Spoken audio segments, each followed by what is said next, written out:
Ravi de vous retrouver dans votre magazine. Cette semaine, nous sommes à Saint-Martin-sur-la-Chambre et c'est Héloïse et Pierre Trocaz qui nous accueillent dans leur restaurant.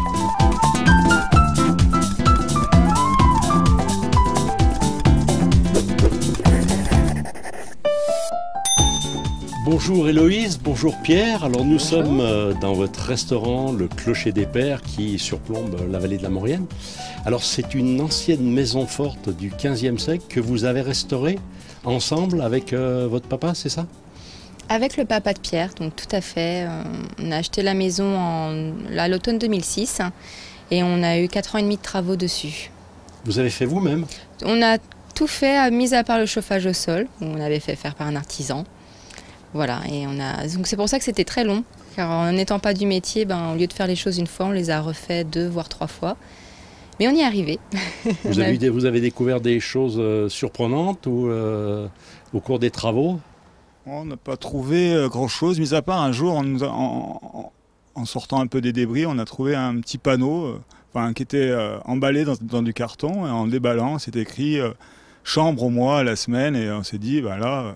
C'est vraiment on est en plein dedans. On est en plein dedans, c'est vraiment là qu'il faut faire ce qu'on doit faire, quoi. On le verra, donc ça on le verra tout à l'heure. On le verra tout à l'heure, le petit panneau qui était tout emballé, un ancien panneau émaillé. Donc vous avez mis 4 ans. Simplement vous aviez à part le chauffage, vous aviez une entreprise pour vous aider ou simplement vous? Simplement nous, mon père était tout le temps dessus étant donné qu'il était à la retraite, donc il a refait un deuxième emploi et nous on travaillait et à côté du temps qu'on avait, on passait le temps sur la maison, quoi, nos vacances. Et vous aviez déjà fait ça, non? Non, nous on n'était pas du tout de la partie, on était dans la restauration mais pas de maison, de restaurant, quoi. Et ça vous a pas effrayé de vous lancer là-dedans? Non, je pense qu'on était un petit peu inconscient et pour faire ça, il faut être un petit peu inconscient parce que sinon... certainement, oui. On l'aurait pas fait, sinon on ne serait jamais parti dans cette aventure. Et au cours des travaux, vous avez jamais eu un moment de découragement en disant on n'y arrivera jamais? On en a eu beaucoup. C'est long et on n'en voit pas le bout, quoi. On est tout le temps en train de... Et puis beaucoup de mauvaises surprises, mis à part la plaque émaillée, ça a été... Oui, vous avez dû avoir des mauvaises surprises au niveau des murs, des pierres, des choses comme ça, non? Il a fallu toujours réadapter les plans. On avait des idées en tête et ça collait pas avec... Vous avez dû vous adapter à ce que vous trouviez au cours des démolitions ou des changements de... Exactement. Donc au bout des 4 ans, vous ouvrez votre restaurant. Voilà. Fier d'avoir ça? On n'a pas réellement pris de recul, on était toujours dans la dynamique et... C'était dans la continuité des travaux, on a ouvert les chambres d'hôtes en premier, puis ensuite, par la suite, le restaurant. Et ça, on s'est jamais dit, aujourd'hui on a ouvert le restaurant, pas de recul, donc on a toujours été... Vous restez dans la pression en permanence. Exactement. Alors les chambres d'hôtes, Héloïse, vous en avez 3, c'est ça? Oui, on a 3 chambres d'hôtes. Et elles ont des particularités ou c'est de la chambre? C'est pas de la chambre d'hôtel quand même, c'est quand même Non, on voulait faire... donc nous, dans l'optique, c'était avoir 3 chambres d'hôtes, un petit restaurant, donc voilà, ça reste aussi... dans le même état d'esprit, c'est-à-dire un petit restaurant, 3 chambres, pas non plus faire 10 chambres, on ne voulait pas avoir un hôtel. C'est pas non plus des chambres à thème, mais elles ont quand même un caractère chacune. Elles ont toutes leur identité, elles sont décorées avec des choses qu'on a retrouvées dans la maison, puis aussi beaucoup de brocantes, on a fait pas mal de brocantes à l'époque, on aimait bien chiner. On ira voir. Vous pouvez nous en montrer une tout à l'heure? Oui, bien sûr. On regardera ça. Voilà. Donc mais après on a essayé, c'est un petit peu du nous en fait, ces 3 chambres elles sont différentes et c'est un petit peu de nous à chaque fois. Voilà. C'est magnifique ça. Alors Pierre, vous êtes ouvert depuis 2011, c'est ça? Oui, exactement. Et vous travaillez seul en cuisine? Jusqu'à présent oui, ça fait 1 an que maintenant j'ai un apprenti avec moi. Vous avez un apprenti? Du Fontanier là, à côté de Chambéry. D'accord, donc vous travaillez des produits locaux avec une filière courte, alors vous utilisez les produits de votre jardin qui est juste là à côté, donc on ne peut pas faire plus court comme filière. Non, on ne fait pas plus court, non.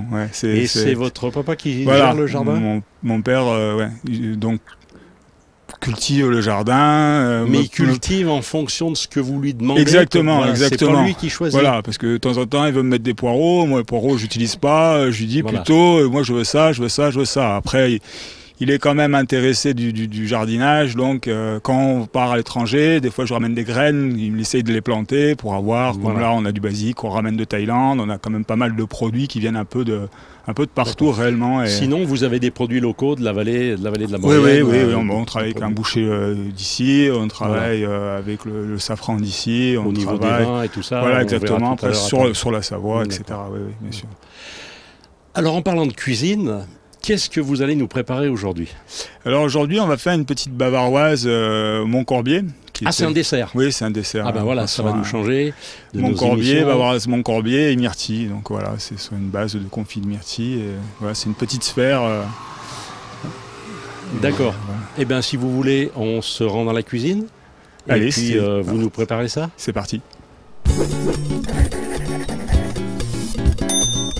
Alors Pierre, voilà, on est dans votre cuisine. Alors vous avez tout ce qu'il faut pour préparer votre Montcorbier. Donc on attaque. Alors on a des moules silicone. Alors expliquez-nous un petit peu. On commence par quoi? On va faire donc un petit confit de myrtille. De myrtille. Donc c'est-à-dire que c'est de la myrtille qu'on va faire cuire, dans laquelle on va y mettre là de suite le sucre. Du sucre.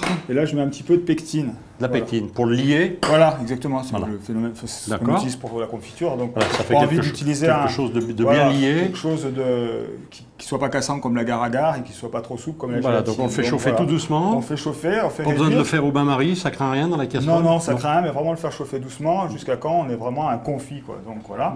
On va laisser. On attend que ça chauffe, il faudra le remuer un petit peu. Ouais, en même temps. Oui, de temps en temps, il faudra le remuer. Effectivement, s'il ne faut pas que ça attache, c'est avec le sucre. D'accord. Bon, pendant ce temps, pendant que ça chauffe, qu'est-ce qu'on peut faire ici? Donc on va faire une bavaroise. Donc une bavaroise, c'est une base de crème collée avec de la gélatine. Oui. Donc on va faire une bavaroise, en l'occurrence au Montcorbier. Donc Montcorbier, c'est donc une liqueur. Montcorbier, à consommer avec modération, bien sûr. Une liqueur du coin. Voilà, donc on va faire un sirop basé sur du Montcorbier avec du sucre, qu'on va faire une petite cuisson. On va faire un sirop. On va mettre des feuilles de gélatine à part, qu'on va faire tremper dans de l'eau froide. Voilà. Par la suite, quand le sirop sera chaud, on va mettre donc notre gélatine dedans et le laisser à part. On va mettre de la crème dans une cuve, la cuve d'un batteur, la fouetter. On met tout ça. Quand elle est montée en chantilly, on incorpore les deux. Donc après, on obtient donc une bavaroise. Donc là, la bavaroise, bien sûr, on l'a préparée un petit peu à l'avance. Exactement. Elle est prête à mettre dans les moules en silicone. Donc on va en faire deux. Dans notre entremets, on va donc mettre cette bavaroise. On va mettre aussi le confit de myrtille. Et donc ça, c'est du pailleté feuilletine, c'est du chocolat blanc. Voilà. Avec de la praline. Et dedans, on y met ce qu'on appelle du pailleté feuilletine. Donc c'est une sorte de crêpe bretonne, là, comme la gavotte, qui est écrasée. Et donc ça nous amène un peu de croquant. Un peu de croquant dedans, à l'intérieur. Voilà. Et on va le fermer par un petit sablé breton. Voilà, qui va servir de fond à l'appareil. Et après, on le retournera. On le retournera et on le mettra en cellule de refroidissement pour le refroidir. Très bien. Donc là, on y va. On va donc mettre... Ah, c'est magnifique. Voilà.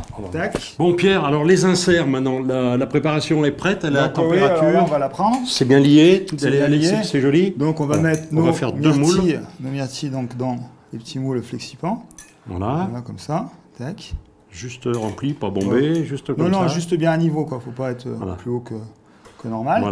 Voilà. Ça, on le met au frais pendant une demi-heure. Voilà, une demi-heure en surgélateur. Et pour récupérer...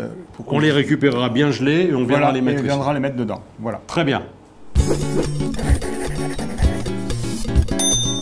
Donc voilà, Pierre. Alors, c'est refroidi maintenant, c'est resté 20 minutes, une demi-heure dans le froid. Donc on a nos deux petits inserts. Alors qu'est-ce qu'on va les prendre, faire? on va les mettre au centre de... On va les mettre dessus. Voilà, on va les à l'envers. Non, ah oui, comme ça, oui. Comme ça. Après, ça prend la forme de la... Effectivement, c'est le dôme, côté dôme. Le dôme, voilà, exactement. Ça, on en a donc on va mettre les deux là-dedans. Ici, on va y rajouter donc le pailleté feuilletine, dont on parlait tout à l'heure. Voilà, un petit morceau comme ça. Ça amène un petit peu de croquant au dessert. Tout à fait. Voilà. Et puis le biscuit. Le petit sablé breton qu'on a, qui vient recouvrir la surface de... Alors, pendant ce temps, vous avez préparé quelque chose. Qu'est-ce que c'est? C'est le glaçage. C'est un glaçage. Donc, c'est un glaçage qui est fait à base de... C'est fait à base de myrtille, de jus de myrtille, de gélatine, de trimoline. Trimoline, c'est une base de sucre. Une base de sucre, voilà. Oui, tout à fait. Et de lait concentré sucré. Voilà. Alors ça, c'est tiède? Oui, alors on travaille ça à une température de entre 30 et 35 degrés. Il ne faut pas que ce soit trop chaud, ça nous ferait fondre notre dessert. Et si c'est trop froid, parce ça que fait là, on est quand même froid. On a quand même du froid. Voilà, exactement, du froid. Donc notre dessert là, on va le faire prendre au froid au congélateur pendant un certain temps, le temps que ce soit entièrement gelé. Que tout soit bien. Voilà, donc on va les mettre ça au froid. C'est pareil, ça reste encore une demi-heure. Non, largement plus. Là, largement plus, que ça soit bien pris. Il faut que ce soit bien pris, que ce soit bien dur. Bien pris comme il faut. Pas de souci. Voilà, donc on va mettre ça au frais. Donc voilà, Pierre, ça sort du froid. C'est resté quoi là, une heure et demie? Ouais, une bonne heure et demie. Une heure et demie au froid. Il faut bien que ça prenne. Donc nos deux Montcorbier sont prêts. On va les mettre là-dessus, on va les glacer. On va les démouler donc. On les démoule. On les fait des petites sphères comme ça. On les met sur la grille pour les glacer. Exactement. Avec cet appareil-là qui a été préparé. Voilà. Donc voilà, j'enlève ça. Je suis un bon commis de cuisine avec. Exactement. Voilà, avec l'expérience maintenant, voilà, c'est bon. Donc on les glace comme il faut. Voilà, on les glace. Bien les recouvrir. Donc ça va faire une base. Ah oui, brillant, c'est brillant. Oui, ça reste brillant. Très en fait, brillant. le côté gélatineux fait brillant. que ça va fixer, le froid fixe automatiquement la gélatine. Dessus, voilà. Le surplus, là, on va laisser couler. On va laisser couler entièrement, de façon à ce que le surplus descende. Passe à travers la grille, c'est le principe de glaçage des chocolats et exactement, tout ça, à travers une grille. Voilà, on laisse comme ça. C'est toujours la même chose. On peut récupérer par la suite notre glaçage en enlevant directement. Bien sûr. Et on va laisser notre entremets refroidir une bonne demi-heure. Au frigo. Température Ah non, au frigo aussi. Voilà, au frigo ou un quart d'heure à température ambiante. Ça dépend aussi de la température. Enfin, voilà, faut pas laisser trop longtemps dehors. Ça prenne un peu. Exactement. Et puis, oui, pas trop dehors pour pas que ça fonde non plus. Et que la bavaroise redevienne mousseuse. Elle va repasser du côté solide au actuellement côté, elle est gelée. Voilà, parce qu'elle a été prise aussi ça va par faire une mousse. Donc on obtient par la suite. On obtient ça. Alors là, il y a une petite décoration dessus. Oui, on va pouvoir la dresser. On va pouvoir dresser les assiettes. Voilà.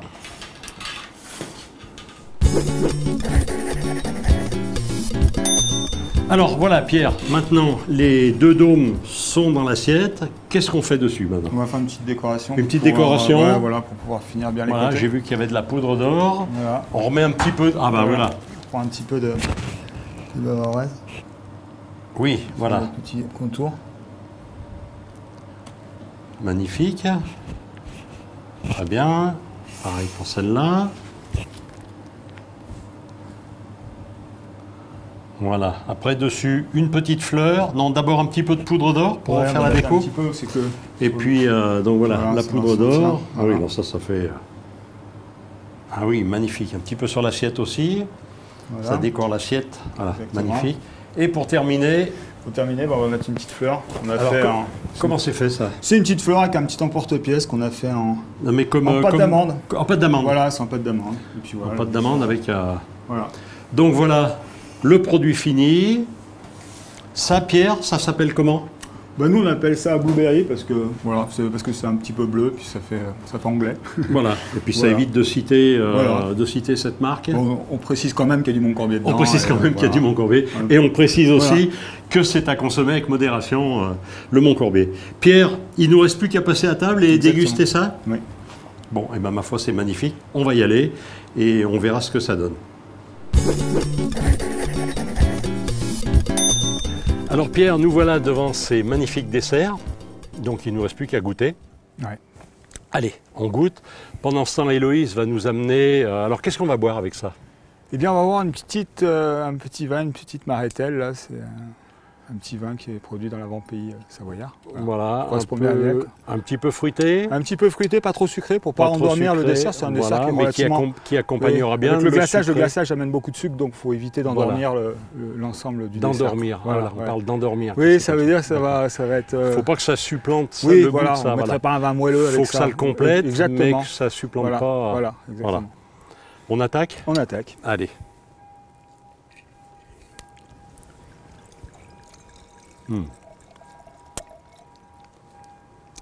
Merci Héloïse. C'est délicieux. Merci. C'est délicieux, c'est moelleux, cette succession. Alors, on voit bien la myrtille, on voit le biscuit, on voit les strates Voilà, on voit toutes les strates. Voilà, on peut parler de strates, de couches. On sent un petit peu effectivement, on sent bien le Montcorbier dessous. Il ne faut pas en mettre trop non plus. S'il y a trop d'alcool, il n'y a plus de... Ça met trop de puissance. Voilà, il faut que toutes les saveurs se correspondent. Mais qu'il n'y en a pas une qui supplante les autres, qui domine les autres. Voilà, celle-là, elle se complète bien. Voilà. Là, il est juste à la bonne température, il est moelleux, il est...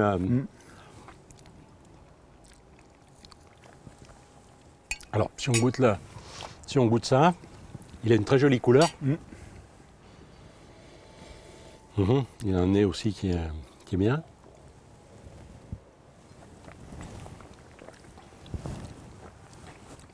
Effectivement. Ouais, c'est ce qu'il faut. Juste ce qu'il faut, une bonne correspondance entre ça et ça. Balance les... Tout à fait. Pierre, merci beaucoup de votre accueil. Merci de nous avoir préparé cet excellent dessert. Merci. Continuez comme ça. Je pense que ça se passe bien pour vous. En tout cas, ça s'est bien passé pour nous aujourd'hui. Merci de nous avoir consacré de votre temps et puis bonne continuation et à bientôt. Merci. Merci à vous. Voilà, votre magazine est terminé. Merci de votre fidélité et on se retrouve très vite.